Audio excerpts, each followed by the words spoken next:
Maxi Coffee, c'est plus de 200 références de café et tous les types de café. Dosette ESE, café en grains, café moulu. Alors aujourd'hui avec Lionel, on va essayer d'expertiser un peu tous ces types de café, le goût, comment déguster, et puis surtout, qu'est-ce que c'est un véritable espresso et un bon espresso, Lionel. Tout à fait.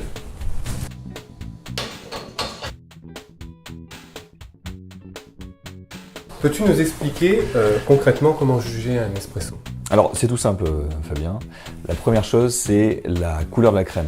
Il nous faut une crème qui soit plutôt noisette, brun foncé avec des reflets rouges. Donc les fameux petits reflets qu'on retrouve sur les beaux cafés. Le deuxième élément c'est la texture de la crème. La texture du café, on doit avoir un café qui est tout en rondeur et que l'on garde longtemps en bouche. Voilà, et le troisième élément c'est l'équilibre des saveurs entre le côté sucré, le côté acidulé et le côté amer. Voilà. Un café parfait va être à l'équilibre de ces trois points. Donc ça c'est vraiment les éléments pour un juge, pour les championnats de café. Maintenant pour les personnes un peu plus, on va dire, novices. Alors, je pense que c'est au niveau encore une fois de la crème, on doit avoir un café qui est crémeux, onctueux en bouche. Ça c'est le premier élément. Avoir une belle couleur c'est mieux, parce que si on a une couleur un peu foncée, on aura un résultat qui sera plus soutenu en bouche. Et ensuite, le plus important je pense, c'est de ressentir cet équilibre entre l'amertume et l'acidité. C'est-à-dire que si en bouche on a un café trop amer, évidemment ça va déplaire. Si on a un café équilibré, ça passera bien. D'accord. Pour les personnes qui ont des machines automatiques ou peu importe, manuelles, s'il n'y a pas de crème, en général, c'est quoi l'explication ? C'est souvent parce que la mouture est peut-être un peu trop ancienne ou, et sûrement, parce que la mouture est trop grosse. Donc Maxi Coffee a plusieurs types de café et je me mouille un peu et je peux vous dire qu'aujourd'hui on préfère vous vendre du café en grains. Pourquoi on préfère vendre du café en grains si ce n'est qu'on a plus de 100 références de café en grains? C'est surtout l'argument choc, Lionel. C'est surtout la fraîcheur. La fraîcheur. La fraîcheur, pourquoi? Parce qu'évidemment, on va préférer, la ménagère a préféré acheter des légumes frais au marché plutôt qu'acheter des légumes en conserve. D'accord. Parce que ça a plus de saveur. Ben là, le café, c'est pareil.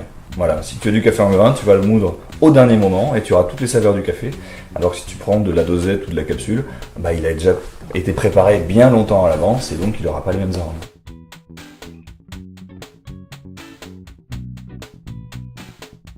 Comment juger un bon café en grains?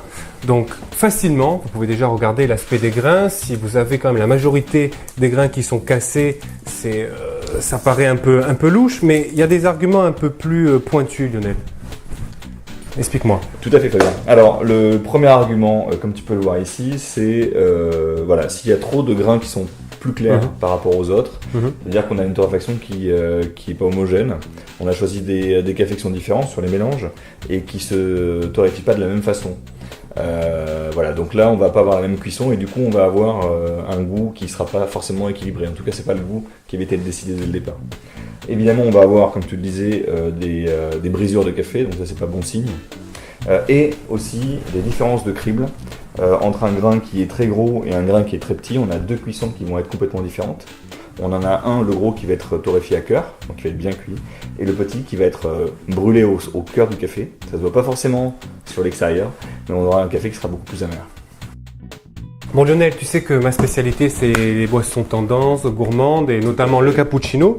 Donc quel espresso tu me recommanderais pour les cappuccinos par exemple? Alors pour moi Fabien, il n'y a pas de café favori.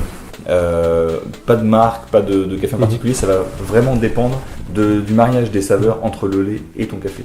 Il y a des différents qui existent, donc c'est très difficile pour moi de répondre à cette question. Il faut tout tester. Alors, vous savez qu'aujourd'hui Maxi Coffee vous présente des fiches produits bien détaillées, donc vous allez pouvoir faire la différence entre un Robusta, un Arabica. Et d'ailleurs, c'est pour moi la question la plus importante que tout le monde se pose. On n'ose pas des fois dire je sais pas. Donc, c'est quoi la différence entre un Arabica et un Robusta? Tout simplement, c'est deux variétés différentes. Le Robusta est un café plutôt de plaine, alors que les Arabicas sont des cafés plutôt d'altitude.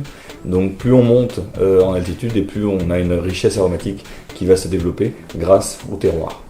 D'accord. Alors moi, en tant que barista, je vous dirais que le Robusta c'est bien pour avoir une jolie crème, pour les latte macchiato, pour avoir l'étage. Mais c'est vrai qu'en termes de goût et d'arôme, l'Arabica c'est mieux. D'ailleurs, le pur Arabica est beaucoup mieux. Pourquoi?